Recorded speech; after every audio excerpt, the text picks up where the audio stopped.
Yeah,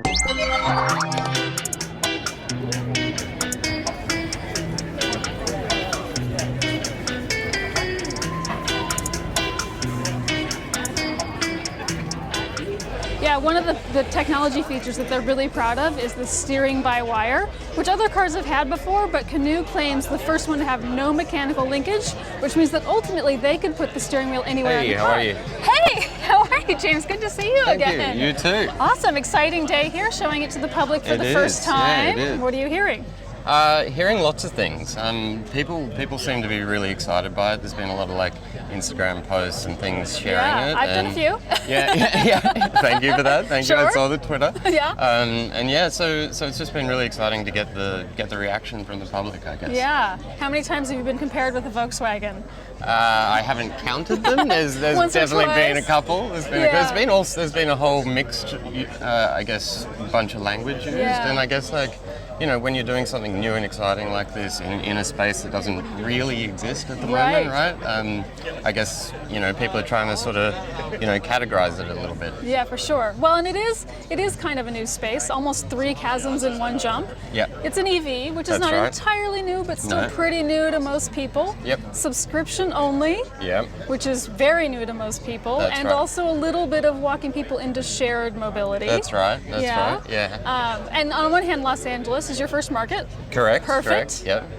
But we're not known for our generosity and sharing in some cases. That's we're a little proprietary about we want our own cars. That's right. And I think that's interestingly why this is so exciting to me, right? I think when you think about Los Angeles, what you have like a bunch of traffic, right? You have probably a bit of an underdeveloped public transport system. And as you said, you have like high personal vehicle ownership, right? And so, you know, one thing when you think about people sharing cars, right, is for me, you're less likely to share something when you own it, right? And I think the reason for that is you've got like depreciation to consider, you got like insurance to consider, you got all these things that are a little bit complex, right? And so doing that sort of equation of whether or not you want to share something isn't easy for everyone, and so we're trying to make it a bit easier for people with this, right? So it's like if you already subscribe to a car, as you will with the Canoo, we think you'll be more likely to share it. Yeah. Well, but a monthly subscription is a little bit like leasing. We do that now. Yep. But it's still our car, at least psychologically it's still our car. Yeah, that's right. And it feels a little bit like you're trying to shift people more toward the notion of a propane tank for your barbecue that they are happy to exchange out because they don't really own it. It's a great description. So what's going to be required to get people from that former, it's mine even though a monthly payment, to I still pay monthly or weekly or whatever the subscriptions are, but it's not mine so much. How do we shift that mindset? Yeah, look, I think the model will shift the mindset, right? So it's like this has happened in plenty of other industries, I think, and it's like, so for me, you'll pay your monthly membership, right, and you'll get access to the Canoo 24/7. Okay, so that's sort of just the core of it.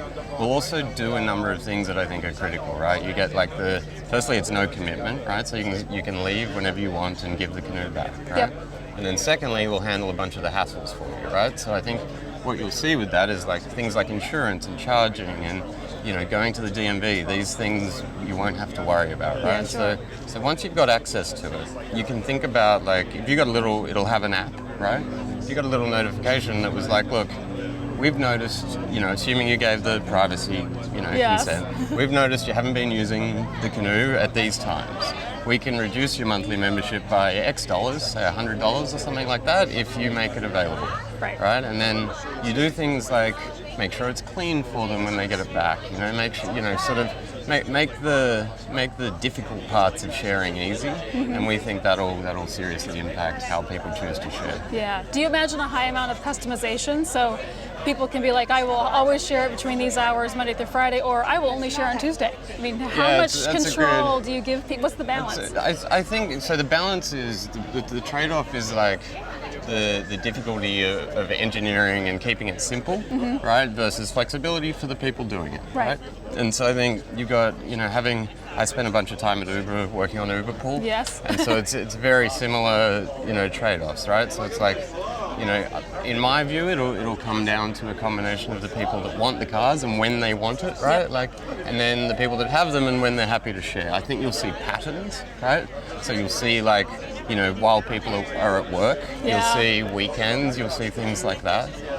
We'll probably start with the bigger patterns, right? And then, go deeper over time. Get more granular, sure. That's right. Well, and you've talked quite a bit about the millennial market, for one thing, who may be less predisposed to I have my own car all the time, like us older folks. Yeah. But also really trying to focus on affordability. And so stripping out all the screens and all the things that don't need to add cost. That's right. Is affordability really the Trojan horse to get into this model? For us, affordability is critical just in the electric vehicle market, right? So sure, fair enough.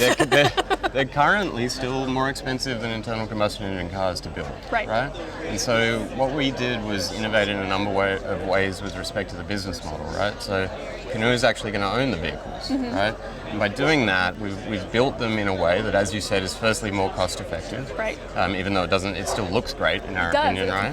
Very futuristic, right? And then so you do that, and then we've built them in such a way that because they're an electric vehicle, we believe they're going to last longer, right? And that's been proven elsewhere, right? So if we can get sort of 10 to 12 years use out of them and then refurbish them because we own them at set cycles, then ideally we can sort of average out the cost over a longer period of time, right? Which can bring the monthly membership fee lower. Yeah, so it's more an amortization issue. If you can base it on 20 years instead of 10. 10 instead of 5 is probably, and so it's like by doing that, hopefully, it'll be good for the customer because it's a lower price, right? And it's good for Canoo as well because we've got more people using our service. Yeah, well, it's more sustainable in general, building fewer cars over time. That's right, and then over time, the price of the batteries, which is a core component of building an electric car, will come down. Yeah, and that'll further benefit the customer. And do you have plans for sort of infrastructure or energy storage with the old batteries, or are you even thinking that far yet? That's a good question. Is that down the road? That's probably down the road. It's probably not my specialty fair either. Enough. But that'll be down the road. Yeah. So you have some favorite features on the car that you like. Show me. Okay, so my number one feature is just the U couch in the back. Yeah. When I think about, I have spent a lot of time in Ubers in my life, right? Yes, I imagine. And you think about you get in an Uber and you get in the back seat and broadly it's not made for sharing or being with your friends, right? This you can imagine sitting in the back having like an open conversation and just having a pretty cool time. So that for me is one thing. The other thing I really like is when you're in the front seat and you're sitting sort of just actually driving, right? It's very transparent. For me, like the first time I was in it, I kind of felt like I was in a video game a little bit. And I think that will be like a really fun thing for people to be driving it. The other thing I really like is the Safari windows. Which is why you kind of get the Volkswagen comments. A few couple cues that are not, it's not imitation, but it's flattery. Exactly. And so that's just something a little different that the design team did when they built it. Yeah, and I keep hearing about the accessory clips that you can add various attachments to. That's right. Exactly. Flip your skateboard on in Venice. Exactly. Whatever. And then the final thing for me is I love the length, right? So the length of it is no bigger than a Volkswagen Golf, right? But when you're inside, it feels incredibly spacious. It's sort of more like a living room than it is a car. Yeah, sure. It's deceptively large inside for the space of outside. Exactly. And so for me personally, I've been driven more in the last 9 years than I have driven, right? And so just getting that space, but still having it in like a forward-thinking way for like a future city, right? Is just really smart for me. And if we go back to like Los Angeles traffic, right? Like doing that in an electric way in a smaller space with more space in the interior, for me, if we can get it out there and people like it, that would be really cool. Right. Well, and speaking of the sort of being driven but also forward-looking. Tell me about Canoo's thinking of autonomy, because on one hand you're sort of keeping as much as you can out of the car for cost reasons and to make it affordable. But you're coming out with a bunch of sensors out of the gate. How quickly are you anticipating the being driven? That's interesting. Being driven by software. I like that. Exactly. So look, the Canoo when we launch will be sort of ADAS 2.5. We're calling it, or 2 plus. Right. It'll be industry leading in that sense. We expect with other people, the other people's sort of autonomous software at the time. For the higher levels of autonomy, we're planning to partner with one of the winners in that area, sure. right? And it does have, you know, a range of sensors and cameras and things that it needs so that we can easily integrate at that point. Yeah. Well, and it's an interesting strategy you've mentioned, that you're not trying to be entirely vertically integrated and do all the things yourself. That's right. Yeah. But pick the best partners. So what types of things will you look to other established partners to do versus wanting to keep in-house? Yeah, so for the actual, you know, autonomous sort of level 4 or 5 software that will be required to, you know, can be the car's brain, to decide where to drive and how to do it. We will partner for that. Yeah. Right. Whereas for other things, where, you know, like, you know, the design itself, we're not partnering for, as an example, or the batteries. You know, we'll buy the batteries as an example, but how we've actually laid them out within the skateboard is proprietary to Canoo. So we've made decisions across the board with how we'll partner. Yeah. Another good example is just the phone, right? So it's like there's no screen within the car, and for us, like, for me personally, I can tell you, like, you know, I personally have rented a number of vehicles over the years, right? Usually when I'm on a ski trip, right? Yep. And I spend the first 5 to 10 minutes trying to figure out how to integrate my phone with the car. Right. And you ultimately only want a few things, right? You want like music, navigation, you really just want the core things, controlling the and you air don't want to conditioning. figure it out in a rental car or deal with a sucky navigation. That's right. So it's like, for us, that's like, it's a really good way of just integrating your life straight into the car. Yeah. And it's a good, and on the partnering point, right? Like, it's like, we're not trying to create, you know, a platform we own. We're just trying to make it easy for you to use a vehicle. Right. It's very BYO. That's BYO phone, BYO friends, That's right. BYO lifestyle. Exactly. Yeah. So show me the cargo space, because obviously you mentioned the ski trip. Yep. People are going to want to put things into the car, do stuff. Will a canoe hold a canoe? A little canoe. Yeah, sure. Maybe a couple of oars. Yeah. No, so these seats at the back fold down. Mm-hmm. So you've got obviously cargo space on the inside, like. Right. You think sort of London taxi, if you like. Yeah, fair. So there's plenty of space you can use there. Again, going back to like using it in a city, easier to get in and out, right? Yeah. So that's sort of what we're going for. You can fit 2 bicycles sideways, standing up with the sort of wheel bent sideways. You can fold these seats back, and you'll be able to fit. Obviously, there's some normal luggage in there. It fits like a baby and a little stroller. cargo space underneath, I saw That's earlier. right, exactly. Yeah. So there's, you know, within the like footprint, this is a huge amount of space, right? And lots of glass, lots of visibility, very open feeling. Yep. Hopefully not too hot. It's a lot of greenhouse. Yeah, that's true. We thought about that with the air conditioning system. Yeah. We made sure that. And there's 2 systems. That's exactly right. So it's got plenty of power there to keep you cool. Yeah. And good range, 250 miles of range. 250 miles. That's right. Yeah. About 80 kilowatt hours. That's exactly right. Charge within sort of 28 minutes up to 80%. Yeah. So it sounds like about 150 kilowatt charging. Exactly. Yeah. And so that. The skateboard itself can actually do 300 miles as well. So when we think about different top hats over time, if we're trying to maximize that, we'll be able to... Sure, different motor configurations. Exactly. I saw a 220 kilowatt motor, but I also saw talk of 2 or 3 of them and different designs.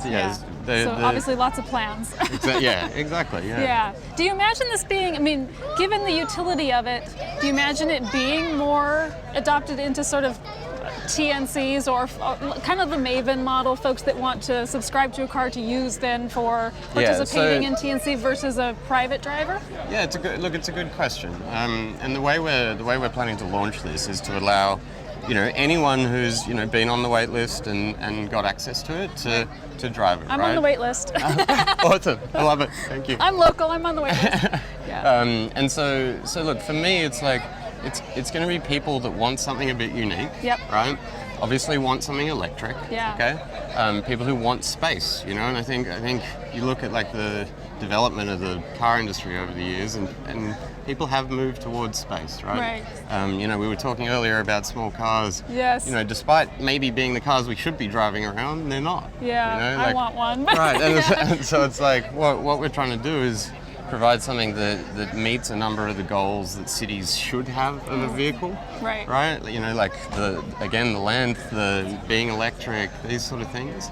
But still give people the space they need. Yeah.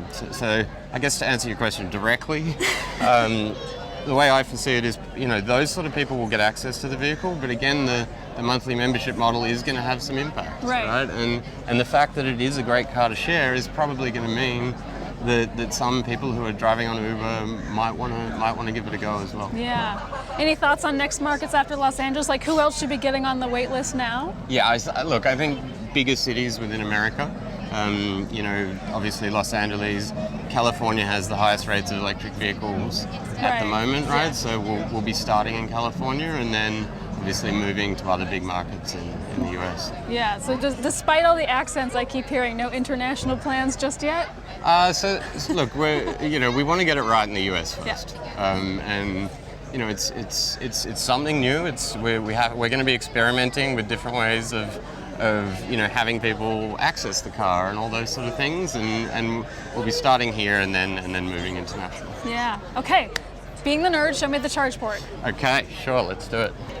So it's just here at the front. Press here, and then you just open it. Awesome. And you'll see slide just in there, you slide it back. It'll light up different colors based on when it's charging, not charging. Sort of red, yellow, green, state of charge. Exactly. I see the little 120 volt accessory outlets. Yep. I hear those won't last for production, but I'm hoping maybe they'll change their mind. You've got a couple years, That's but right, everyone keeps seeing the picture of that and really wanting it for camping and stuff like that. Things. Yeah, exactly. Okay, I love the lights. So cool. the lights are actually our brand as well, which I think is really interesting, right? So the little, you know, the ticks like they are, that'll be the logo within the app. Oh, right. Even you can see up here on our and this side. big old window that everyone keeps wanting to look That's right, look the through Safari the car. glass. Yeah. Sorry, not Safari glass, the glass. Yeah. Make it easier Very to park, cool. Giant which would be pretty wheels. cool. I assume those may get a little smaller too over time. Yeah. Yeah. And then the other thing I love is the doors. They open out, which I think again makes it feel more spacious. Yeah, the suicide door design. Exactly. Yes. Exactly. Very, also a little bit retro. Yeah. Yeah. Looks like you could lay a sleeping bag down the back and right. do your beach camp in it. Oh yeah. Well, it's funny you say that. I think like ways people use this car will be different, right? You might take it to the beach and have it as like a little home base for the day. You might have like a business meeting in it. You know, there's some accessories we're planning as well that'll make, you know, you might be able to watch a movie in the back. These sort of things. That would be cool. Right? Yeah. We've got a little projector. screen. Yeah, exactly. Perfect. Awesome.